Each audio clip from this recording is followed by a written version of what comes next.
Assalamualaikum warahmatullahi wabarakatuh.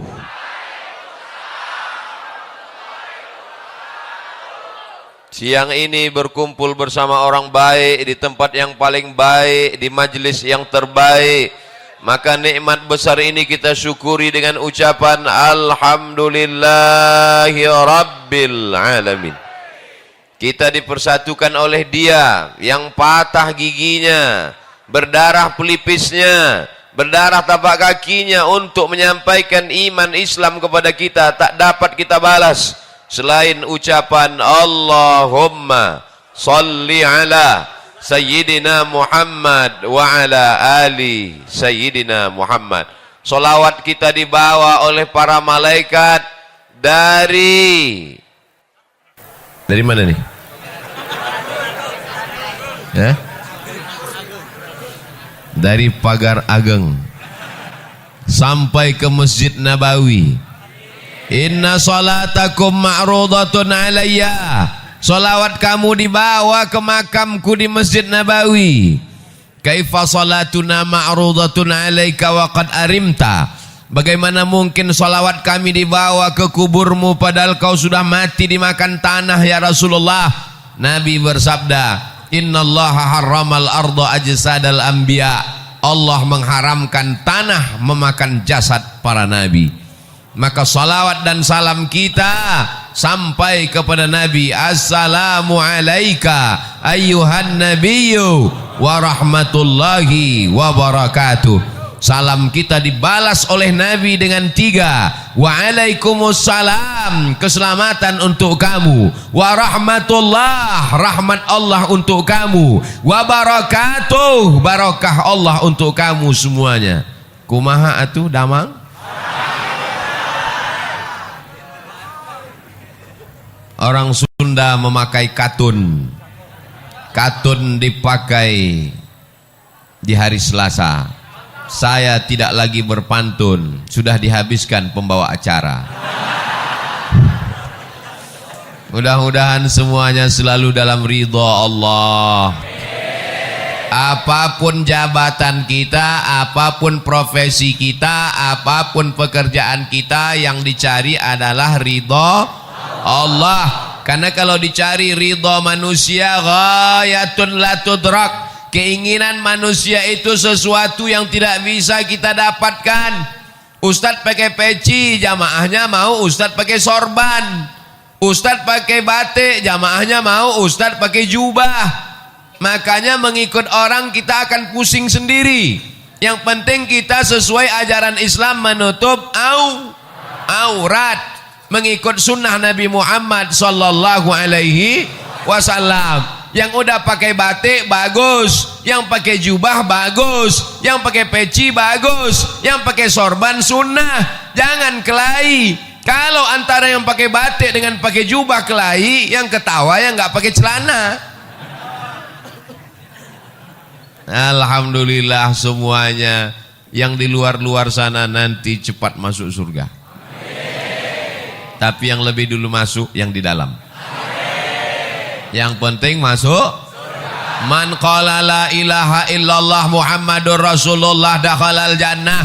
Siapa yang mengucapkan la ilaha illallah Muhammadur Rasulullah pasti masuk surga. Amin. Semua ini pasti masuk surga. Amin. Jangan takut, jangan ragu, jangan cemas, jangan ngeri, jangan galau. Kalau galau imannya turun. Kalau imannya turun imunnya drop. Kalau imunnya drop Covid masuk. Oleh sebab itu tablik akbar ini membangkitkan semangat. Apalagi Bapak Sekda di tengah kesibukannya mau hadir. Puncak jabatan PNS kabupaten adalah Sekda. Nggak ada lagi di atas Sekda yang PNS. Tapi kalau nggak PNS bisa jadi wali kota, bupati bisa. Mudah-mudahan Pak Sekda amanah. Amin. Jadi Sekda itu jabatannya nggak lama, tapi hisapnya lama. Tapi Pak Sekda yang hadir pengajian langsung masuk surga. Sama-sama mobil dinasnya sekalian. Anak-anaknya soleh-solehah. Jabatannya menjadi amal soleh. Ada orang yang masuk surga karena sholat sunat. tahiyatul masjid, qabliyah ba'diyah, salat tahajud, salat witir, masuk surga dari pintu babus shalah. Mudahan ada di antara kita yang masuk surga dari babus shalah. Ada yang masuk surga dari zakat, wakaf, infak, sedekah, hartanya habis menolong agama Allah, masuk surga dari babus sedekah. Tapi ada orang masuk surga dari pintu yang mana saja, silakan. Siapa itu? Pak Sekda. Loh, kok bisa?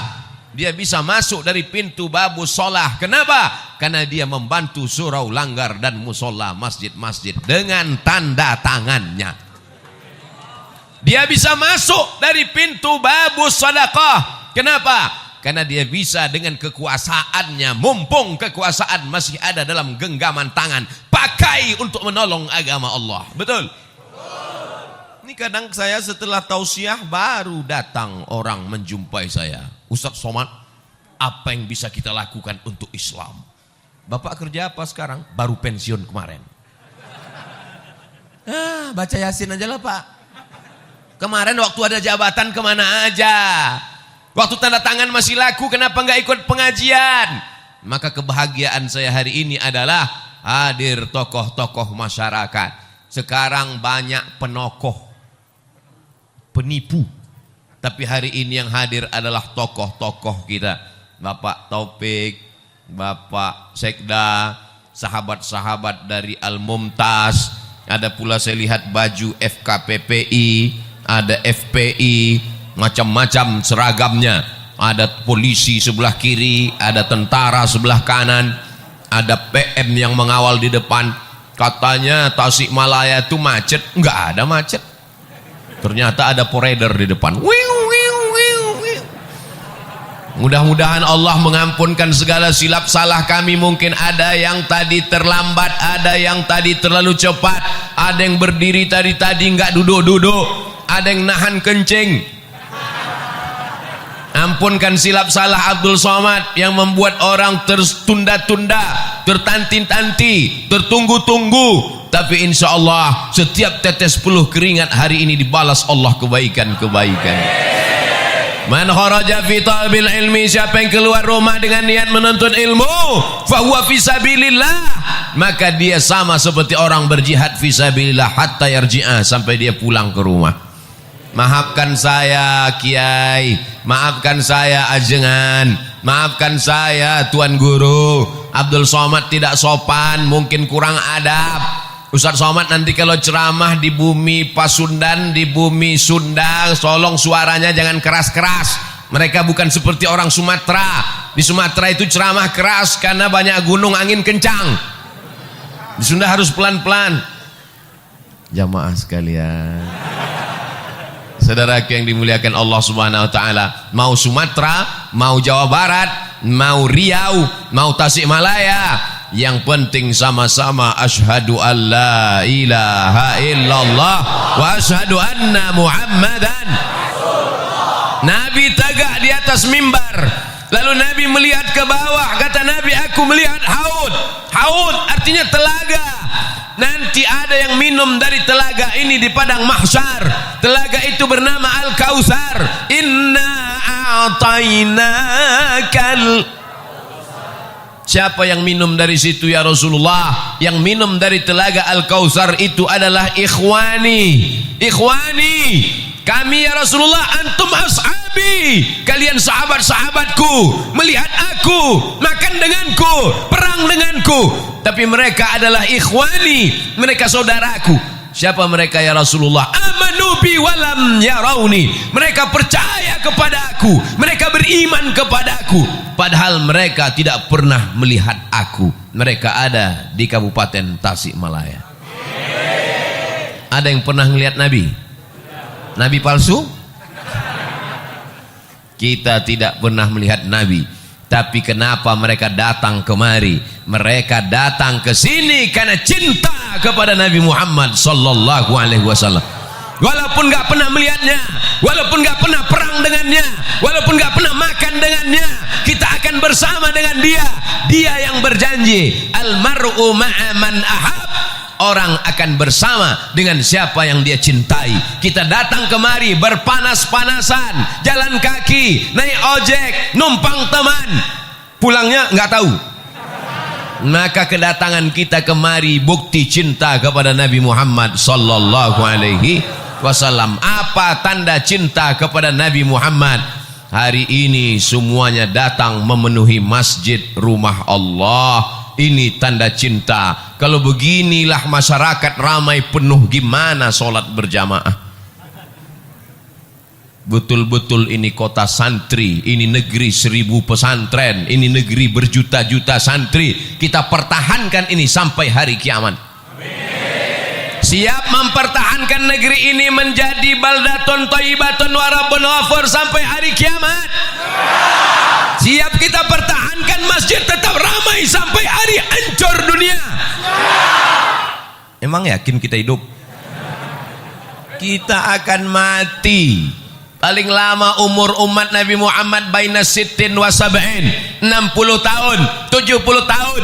Kita akan mati, bapak akan mati, ibu akan mati, pejabat mati, orang kaya mati, Ustaz Somad belakangan. Kita semua akan mati, tapi masjid ini akan tetap diramaikan. Siapa yang meramaikan masjid ini? Itulah anak-anak yang hari ini digendong ibu. Itulah anak-anak yang hari ini nangis kepanasan. Itulah anak-anak yang berada di atas. Mereka yang akan meramaikan masjid ini 20-30 tahun yang akan datang. Takbir. Apa yang kau tanam, itu yang akan kau tuai. Betul? Kalau kau tanam padi, maka padi juga.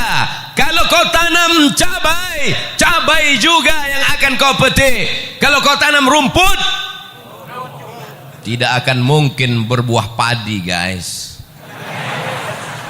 Bisa dibuat slogan baju kaos: tanam padi, panen padi, tanam cabai, panen cabai, tanam rumput, panen rumput, guys. Saudaraku yang dimuliakan Allah, maka tanamlah hari ini padi, supaya 20-30 tahun akan datang yang muncul adalah ulama-ulama, yang muncul adalah ajengan-ajengan, yang muncul walaupun dia sekda, walaupun dia bupati, walaupun dia camat, walaupun dia kades, tapi dia tetap menolong agama Allah. Casingnya boleh pakai jengkol, jengkol besar di sini. Casingnya boleh baju tentara, casingnya boleh baju polisi, tapi dia menolong agama Allah lebih baik daripada baju koko isinya setan. Betul? Jangan tersinggung. Yang tersinggung berarti setan. Sallallahu ala Muhammad, sallallahu alaihi wasallam, sallallahu ala Muhammad, sallallahu alaihi wasallam. Ya Nabi salam alaika, ya Rasul salam alaika, ya Habibi salam alaika, salawatullah alaika. Mudah-mudahan ibu-ibu yang berselawat anaknya mudah lahir. Mudah-mudahan anaknya dijaga daripada wewe gombel. Mudah-mudahan suaminya tidak dilarikan pelakor. Mudah-mudahan yang belum hamil segera hamil. Nikah dulu. Saudaraku yang dimuliakan Allah Subhanahu wa taala, jangan bersedih rezekimu tidak lancar, bisa puasa sunat. Jangan sedih kena PHK. Allah akan memberikan balasan di masa akan datang kalau kau sabar. Kau belum ada apa-apanya. Dulu mereka kelaparan sampai putih biji mata mereka menantikan makanan. Hari ini masih ada saudara-saudaramu insya Allah akan menolong engkau. Kalau kau lapar, Allah akan mengenyangkan engkau. Syaratnya apa?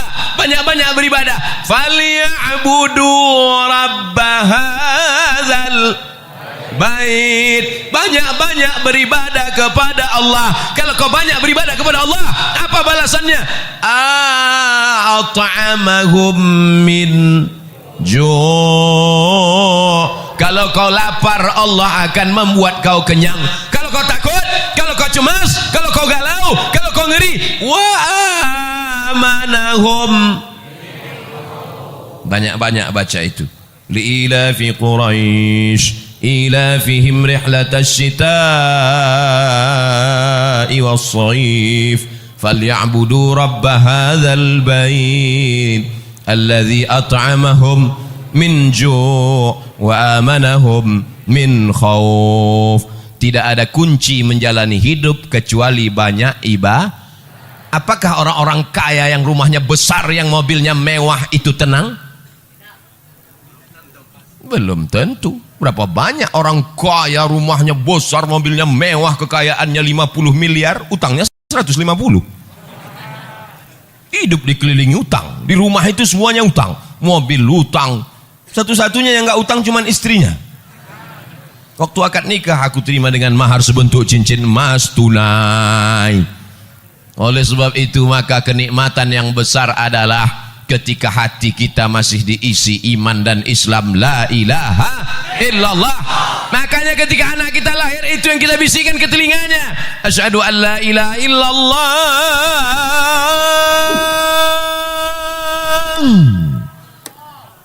asyhadu an la ilaha illallah. Laki-laki mesti pandai azan. Ini nanti anak lahir gimana? Masa nyari MP3? Datang mertuanya, nih azankan. Ya sebentar ya Pak, sebentar ya. Mana MP3 azan? Buka YouTube dulu, azan. Maaf ya, Papa belum pandai, dengar aja sendiri. Yang pertama kali dimasukkan ke telinganya sebelah kanan adalah lafaz la ilaha illallah. Itu yang pertama dimasukkan telinganya. Mentang-mentang orang Sunda, apakah ada yang dimasukkan ke telinga anaknya pertama kali? Asep. Mohon maaf Pak Asep. Yang pertama kali masuk ke telinganya adalah nama Allah. Kenapa itu yang dimasukkan? Masuk lafaz Allah ke telinganya, masuk ke otaknya, masuk ke jantungnya, dari jantung naik menyembur ke otak, menular ke mata. Hatinya adalah Allah, Allah, Allah. Otaknya Allah, Allah, Allah. Pandangan matanya Allah, Allah. Telinganya Allah. Sehingga kalau dia hidup, dia akan menjadi hamba Allah yang soleh. Maka jangan lupa, bagi anak yang sudah lahir, sudah besar, jangan diazankan lagi. Mana tahu kemarin lupa, sekarang anaknya udah kelas 2 SMP. Pulang dari sini, sini sebentar nak. Allahu Akbar. Mengazankan anak itu hukumnya sunnah. Dalilnya hadis hasan. Hadis paling tinggi sahih, di bawah sahih hasan, di bawah hasan dhaif. Mengazankan anak dilakukan Nabi SAW. Beliau mengazankan Sayyidina Al-Hasan, anak Sayyidatuna Fatimah, anak Sayyidina Ali. Beliau mengazankan Sayyidina Al-Husain, anak Sayyidatuna Fatimah, anak Sayyidina Ali. Maka kita pun mengazankan anak-anak kita.